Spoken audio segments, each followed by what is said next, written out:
मंच पर विराजित,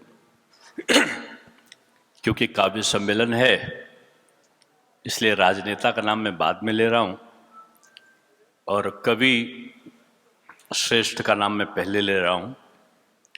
आदरणीय हरिओम पवार साहब और अत्यंत शिष्टशालीन सदस्य विधान परिषद आदरणीय अवनीश जी।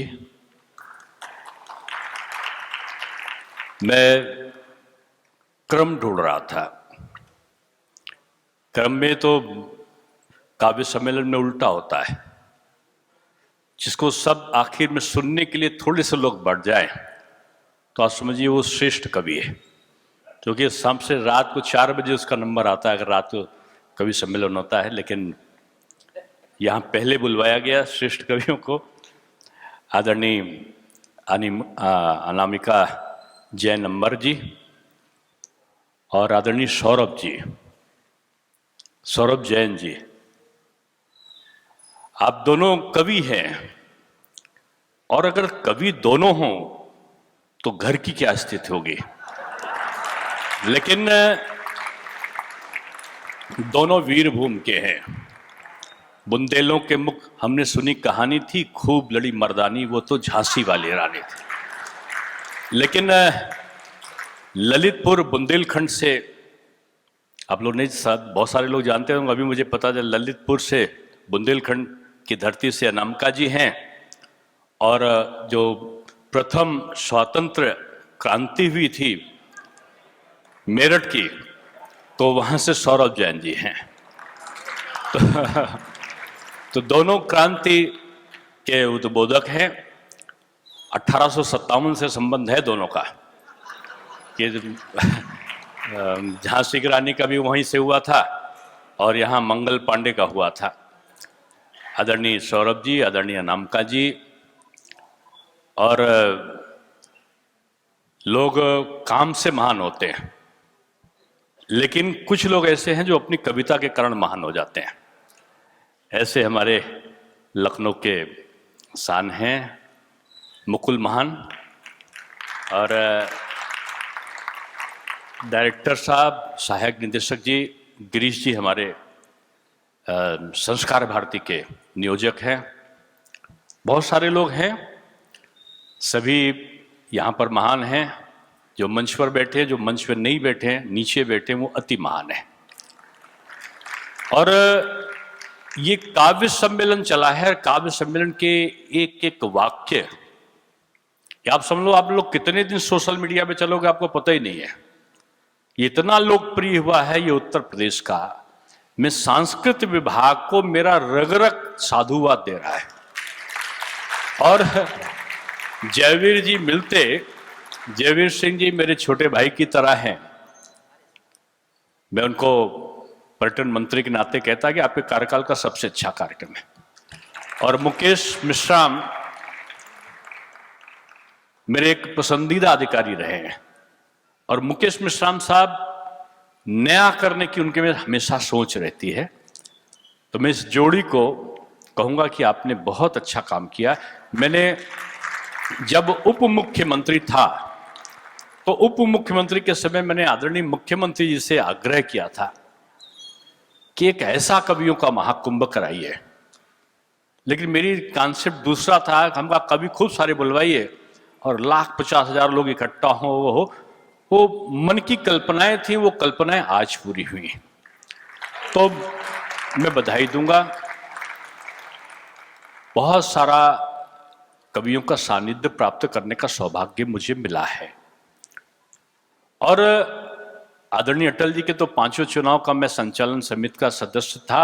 आखिरी में तो सारा चुनाव ही मैंने देखा था, उनके कार्यालय इंचार्ज भी था और बाद में लास्ट चुनाव में, पूरा चुनाव में मुझे देखने का सौभाग्य मिला।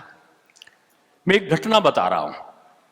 एक दिन अचानक अटल जी के निजी सचिव आदरणीय शिव कुमार जी का फोन आया कि आप नीरज जी को लेकर, और सीधे उन्होंने एक हजरतगंज के पास में एक जगह है वहां का, उनके वहां पहुंच जाइए गोपाल दास नीरज को। तो मैं गोपाल दास जी को लेके गया। योगेश प्रवीण जी भी मेरे साथ हो लिए। बोले मुझे डॉक्टर साहब वो आए थे, उनका कुछ विषय चल रहा था, तो मेरे साथ गए। जब मैं वहां पहुंचता हूं कोई गाड़ी नहीं थी, अंदर देखता हूं कि आदरणीय अटल जी बैठे हुए हैं, घर में कोई नहीं। तब मुझे एकदम से अजीब लगा कि ये क्या मामला है। उनके एक जो बौद्धिक ताके विषय लिखा करते थे आदरणीय शर्मा जी, वो थे। जब मैं वहां बैठा तो गोपाल दास नीरज जी एक तरफ बैठे, अटल जी एक तरफ बैठे, मैं योगेश प्रवीण जी थोड़ी दूर पर बैठा। उनका बैठोगे बोलोगे नहीं और सुनोगे, सुनने की आदत डालो और उठोगे नहीं। लोग बैठ गए। अब अटल जी एक कविता कहते थे, फिर धीरे धीरे गुनगुनाते गुनगुनाते नीरज जी उसी विषय रखते थे और विषय पे ही कुछ बनाकर बोल देते थे। आशु कवि, 2 आस कवियों का सम्मेलन। मैं समझता हूं कि मैं 1.25 घंटे या 2 घंटे के आसपास मैंने उस काव्य जो रचनाएं थी उनका अद्भुत संगम देखा, और मेरा मन अंदर से एकदम प्रफुल्लित था कि यह सौभाग्य मुझे मिला। एक कार्यक्रम में मैं था और आदरणीय अटल जी थे, तो लोग आए मंच पर और आदरणीय भगवती शुक्ला जी अध्यक्ष थे। उन्होंने किसी से कहा हार लिया। अब उस चुनाव के समय हम लोग परिणाम निकल चुका था। वो हम और ब्रह्मदत्त द्विवेदी जी उस पे मंच पे थे। ब्रह्मदत्त जी भी आशु कवि थे, वो राजनेता जरूर थे लेकिन कविता भी लिखते थे। वो हार मतलब फूलों का हार, वो हार लेकर आने लगा तो अटल जी का नहीं पहनेंगे, नहीं पहनेंगे। लोगों ने समझा अटल जी किसी बात पे नाराज हो गए, कोई मंच अच्छा नहीं है, माइक अच्छा नहीं, क्या नहीं अच्छा। फिर चिल्ला कर बोले नहीं पहनेंगे। तो धीरे से पूछा भगवती जी ने, आखिर क्यों नहीं पहनेंगे? तो उनका इनसे पूछो। तो मैंने कान में आदरणीय ब्रह्मदत्त जी से कहा कि यहां लखनऊ में जब ये हार को है ना, ये हार जब कोई मृत्यु हो जाती है तब ये जो फूल से गुथा हुआ ये इसका पुंज है उसको हार कहते हैं। जीवन से हार गए इसलिए उस फूलों के उसको हार कहते हैं, साधारण भाषा में इसको माला कहते हैं। अब ब्रह्मदत्त जी खड़े हो गए और खड़े होकर बोले, 1 ही मिनट में कविता बन गई। बोले सभी सोचते अटल क्यों क्यों न पहनते हार, इन्हें जीत स्वीकार है क्यों स्वीकारे हार। हो गया, माहौल अच्छा हो गया, अटल जी गदगद हो गए और आ गए। यानी कवि बहुअर्थी होता है, समर्थी होता है, समसामयिक विषयों पर पैनी दृष्टि होती है, और कवि हर चीज में से विषय को खोजता है। जनता की भी नब्ज होता है और शासन सत्ता को भी एक राह दिखाने का कार्य करता है। पहले लोग अपने पास निंदक भी रखते थे, राजा महाराजा, गुरु भी रखते थे और कवि भी रखते थे। चंद्रवरदाई पृथ्वीराज जी के वहां कवि थे ना, कवि भी रखते थे। और कुछ लोग बोलते वो क्या बोलते हैं, चारण, जो चापलूसी करने वाला वो भी रखते थे। अब लगता है मुझे चापलूसी वाला तो वैसे ही स्थिति पे आज भी वर्तमान में मौजूद है, लेकिन कवि कहीं ना कहीं खोता जा रहा है। कवि की भाषा देश का भविष्य तय करती है, दशा और दिशा का निर्धारण करती है। मैं आज भी बहुअर्थी बचपन में पढ़ी हुई कविताएं आज भी याद होती हैं कि कनक कनकते 100 गुना मादकता दिखाए, जो पाए बौराए जो खाए बौराए। अब दोनों अर्थ है, वो सोने में भी है और धतूरे में भी है। एक चीज से कैसे संदेश देते था कवि, कैसे देते थे। सुख में सुमिरन ना किया दुख में किया याद, कहे कबीरता दास की कौन सुने फरियाद। अब लोग अगर वास्तविक जीवन में आज ईश्वर के स्तुति के बारे में विचार करने लगे तो उनको याद आएगा कि हाँ, ईश्वर का स्मरण मैंने उसमें नहीं किया था, फलाने कवि ने कहा था। राणा प्रताप के घोड़े पर पड़ गया हवा का पाला था, क्या क्या कविताएं लिखी जाती थीं और उन कविताओं को लोग गुनगुनाते थे। यहां एक छैल बिहारी जी हुआ करते थे, वेदवत वाजपेयी जी के पिताजी। अब उन्होंने पॉलिटिकल पार्टी पे बना दिया कि लूट खाइन सारा देश और किसी का नाम लेकर। अब वो एक राजनीतिक दल उसको गाते गाते गाते गाते चुनाव की दिशा तय हो गई।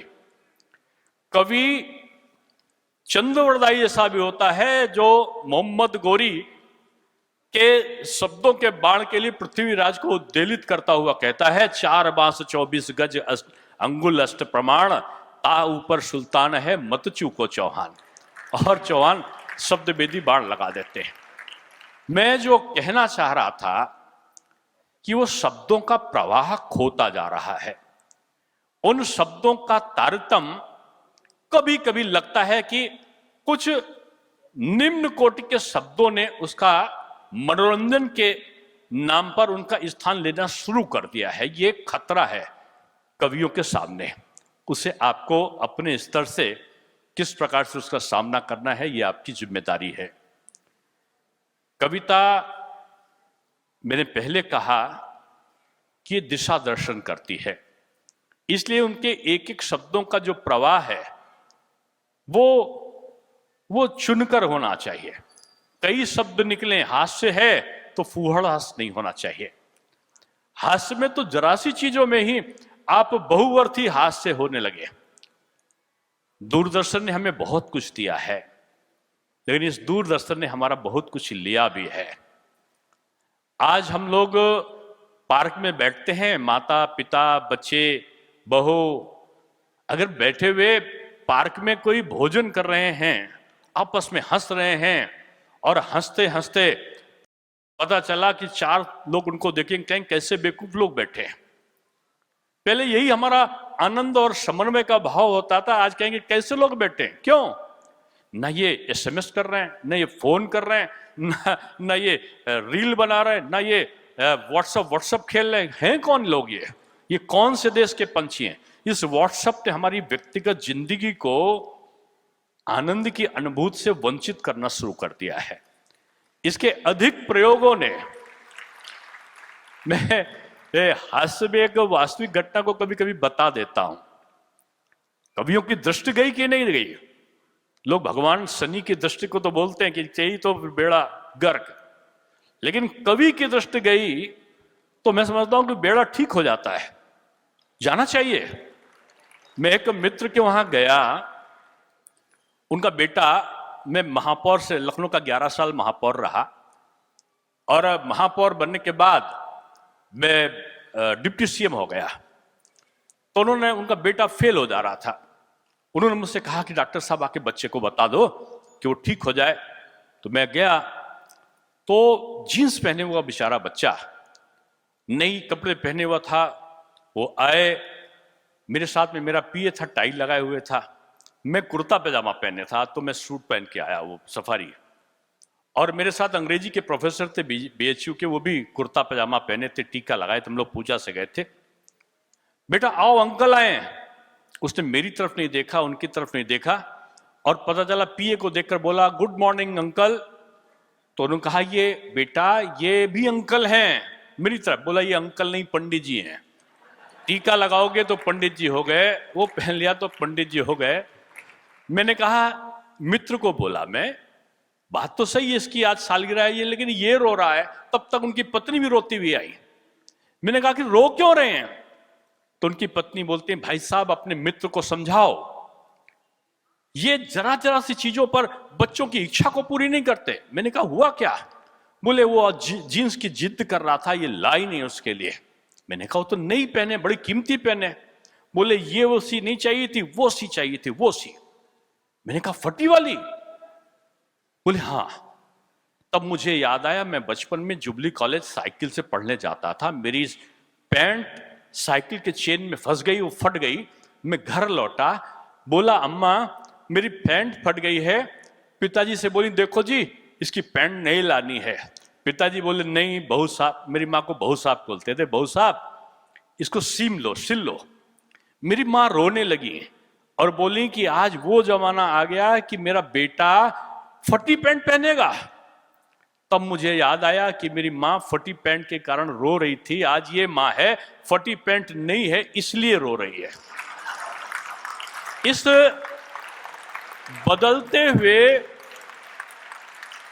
बदलते हुए बदलाव में आप सबको चैतन्य भाव से अपनी तीखी प्रतिक्रियाओं के द्वारा समाज को जागृत करना होगा, इसलिए मैंने किस्सा सुनाया। और मैं इस मोबाइल के खतरे को भी मैं बोल रहा था, उसी बच्चे से मैंने पूछा कि बेटा, उन्होंने कहा कि इसको टिप्स दीजिए। मैंने कहा बेटा, माँ के पैर छुओ, पिता के पैर छुओ और इनकी आज्ञा को माना करो, तब तुम फर्स्ट। बोला अंकल झूठ बोलते हो, मैं इन्हीं के कारण फेल हुआ हूं। मैंने कहा क्यों? बोले ये जब देखो तब आपस में झगड़ा करते रहते हैं, इसीलिए मेरे नंबर कम आ गए। साल भर बीता, साल भर के बाद वो लड़का फर्स्ट आ गया। मैं उसके घर पहुंचा, पिता से वो जो पिता ने कहा जाओ बेटा अंकल का आशीर्वाद लो। वो आया, मैंने कहा बेटा देखो, मैं कह के गया था कि माता पिता के पैर छुओ, आदर करो, तभी तुम फर्स्ट आ सकते हो, दो तुम फर्स्ट आ गए। बोला अंकल फिर झूठ बोल रहे हो, मैं इनके कारण फर्स्ट नहीं आया हूं। और खटाक से जेब से उसने 2 मोबाइल निकाले, बोला मैं इनके कारण फर्स्ट आया हूं। मैंने कहा ये क्या है? बोला मैंने अपनी स्कॉलरशिप से अपने जो खर्च मिलता था बचा के मैंने 2 मोबाइल खरीदे, एक मम्मी को दे दिया, एक पापा को दे दिया। अब ये दिन भर रात भर ये व्हाट्सएप खेला करते हैं, अब ये झगड़ा नहीं करते। बदल गया समय, समय के अनुसार कवि बदल गए। अब वो काका हाथरसी का जो हास्य है ना, वो बदलता बदलता कुमार विश्वास जी के प्रवचन में चला गया है। और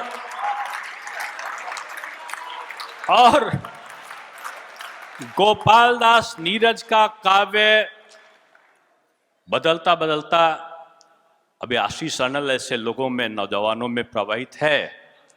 सर्वेश अस्थाना का व्यंग गोपाल चतुर्वेदी के व्यंग का अनुसरण कर रहा है। कवियों की कमी नहीं, सभी स्थान एक दूसरे का ले रहे हैं। आदरणीय कुमार साहब विश्वास साहब ने भी बहुत अच्छे काव्य पाठ के द्वारा एक आधुनिक कवि के स्वरूप को भी जागृत किया, इसलिए मैं उसको अप्रिशिएट करता हूं। और आदरणीय हरि ओम पवार जी ने अपने शौर्य को, अपनी प्रतिभा को, अपने शब्दों के तारतम्य को आज भी कभी भी शंका की दृष्टि से देखा जाए ऐसा होने का अवसर नहीं दिया है। और मैं एक श्रीश जी हुआ करते थे, आपने शायद नहीं सुना होगा, जो गांव की बात चली। श्रीश जी एक कवि, दूधनाथ जी, क्या कोकल कंठ था उनका, और गांव भद्र गांव के थे, लेकिन जब गाते थे तो पूरा वातावरण गुंजायमान हो जाता था। शब्दों की पिरो पिरो कर वो बेटी के गांव का गौना से लेकर उसकी विदाई तक का जब वर्णन करते थे तो लोग आंसू पोंछते हुए अपने घर को जाते थे। और मैं यही कहूंगा कि कवि समाज की आत्मा है, और आत्मा का तारतम्य परमात्मा से होता है। और निश्चित रूप में उस आत्मा को मैं यही कहूंगा कि तृप्ति की जरूरत होती, लेकिन पहले तो ये जमाना भी मैंने देखा है कि गंदा कुर्ता है, फटी हुई धोती है, उलझे हुए बाल हैं, और टहलता हुआ अपने में खोया हुआ व्यक्ति आ रहा है, तो हम लोग समझ आते थे या तो ये साहित्यकार है या ये कवि है। लेकिन आज वो जमाना नहीं है, आज उसकी जरूरत भी नहीं है। आज आपके पास साधन है, संसाधन है, आप कंप्यूटर युग पे जा रहे हो, आप अंतरिक्ष पे जा रहे हो, आप चंद्रमा पर विजय को प्राप्त कर रहे हो, आप दुनिया के तीसरी महाशक्ति बनने जा रहे हो। तो आपको समय के अनुसार चलना है, लेकिन समय के अनुसार प्राचीन पुरातन परंपराओं के संरक्षण और उनके अनुरक्षण के साथ साथ उन गाथाओं को भी पिरो कर रखना है जिन्होंने हमारे शौर्य को, हमारे देश के इतिहास की गणना की है। लखनऊ साहित्य, संगीत और कला से युक्त लखनऊ है। इस लक्ष्मण नगरी में मैं कहूँगा कि पूर्ण व्यक्तित्व का आज आपने दर्शन कराया है। साहित्य संगीत कला विहीना, साक्षात पशु पुक्ष विषाणहीना। कि साहित्य संगीत कला के विहीन व्यक्ति बगैर पूंछ के पशुओं के समान होता है, लेकिन यहाँ तो सब पूर्णता की ओर हैं। मैं समझ रहा था इतनी देर दर्शक कैसे सुनेगा, लेकिन मैं समझता हूं कवि लोग इतने धैर्य से सुन रहे हैं, उनको सीखने का अवसर मिल रहा है। आप बड़ों से सीखिए, लेकिन नौजवानों की प्रतिभा को भी अप्रिशिएट करिए, और कभी कभी जनता के नब्ज को भी जानिए कि पब्लिक आपसे चाहती क्या है। पब्लिक आपको सुनने के लिए, कुछ कभी ऐसे तो जो लोग पागलों की तरह उनको सुनने के लिए आते हैं और बैठे रहते, जब तक उनका नंबर नहीं आएगा तब तक जाएंगे नहीं। आप सब लोग एक अलग अनुभव के से युक्त लोग हो, इसलिए मुझे बहुत ज्यादा ज्ञान, मैं विश्वविद्यालय में पढ़ाता था तो ज्ञान देने का झूठा अभ्यास मेरे पास जुड़ गया। लेकिन निश्चित रूप में ये जो अद्भुत समागम है लखनऊ के, ये आगे बढ़ेगा, ये कारवां अब रुकने वाला नहीं है। इस प्रकार के कार्यक्रम आप करोगे। अभी मुझे एक लखीमपुर से आमंत्रण मिला, और लखीमपुर के उनका कि साहब वो कितने घंटे लगातार दिन और रात कभी कविता कहता रहेगा, तो हम कहा उसको खाना कौन खिलाएगा, पानी कौन पिलाएगा। अगर तुम बोले नहीं साहब एक को नहीं कहना, वहां हजारों लोग आ रहे हैं। यानी लोगों का कविता के प्रति और कवियों के प्रति जो सम्मान था वो दिन दिन और बढ़ रहा है। आप लखनऊ की इस धर्म नगरी पे आए हैं, इसका अपना इतिहास है, इसने सबको समाहित किया है, सबको प्रेम और समन्वय का संदेश दिया है। और मैं समझता हूं कि उत्तर प्रदेश सरकार साधुवाद की पात्र है कि कवि सब हैं, लेकिन इसमें सरकारी कोई नहीं है। आयोजन सरकार का है, लेकिन विचार कवियों के हैं। स्वच्छंदता से काव्य पाठ का यह अनूठा संगम पूरे देश को एक संदेश देगा। और आपके ये मैं चाहूंगा जो भी लोग कवर कर रहे होंगे, एक एक कवि की अच्छी अच्छी कविताओं को सोशल मीडिया पे ले जाइए, और आप देखिएगा कि ये एक बहुत बड़ा आपका वो करेगा, रिकॉर्ड कायम करेगा। मैं बिल्कुल इतना ज़्यादा भाव विभोर हो गया आपके पास आके कि मुझे अच्छा लगा। आज बहुत सारे कार्यक्रम थे, आज गणेश चतुर्थी भी है और उनके पूजन के भी थे, और मैं तो बच्चा जी एक हैं वो आए मुझे देने के लिए निमंत्रण, तो मैंने कहा आप बच्चा हो, कोई बुजुर्ग आया होता तो मैं आता तो लेकिन वो है ना, बच्चा है, खड़े हैं, तो उन्होंने कहा अब मैं बड़ा हो गया हूँ। तो निश्चित रूप में आपने मुझे अच्छा आमंत्रण दिया। मैं सभी कवियों का, लखनऊ का मैं महापौर रहा हूँ, और महापौर क्या होता है ना, अंग्रेजी में उसको कहते हैं फादर ऑफ दिस सिटी, पिता बाप शहर का। तो मैं भूत हूँ और भूत मंडराता है, तो लेकिन मैं निश्चित रूप में उन सारे संस्मरणों के साथ में प्रणम्य भाव से अपने लखनऊ में, अपने लक्ष्मणपुर में आपका स्वागत, वंदन, अभिनंदन करता हूं।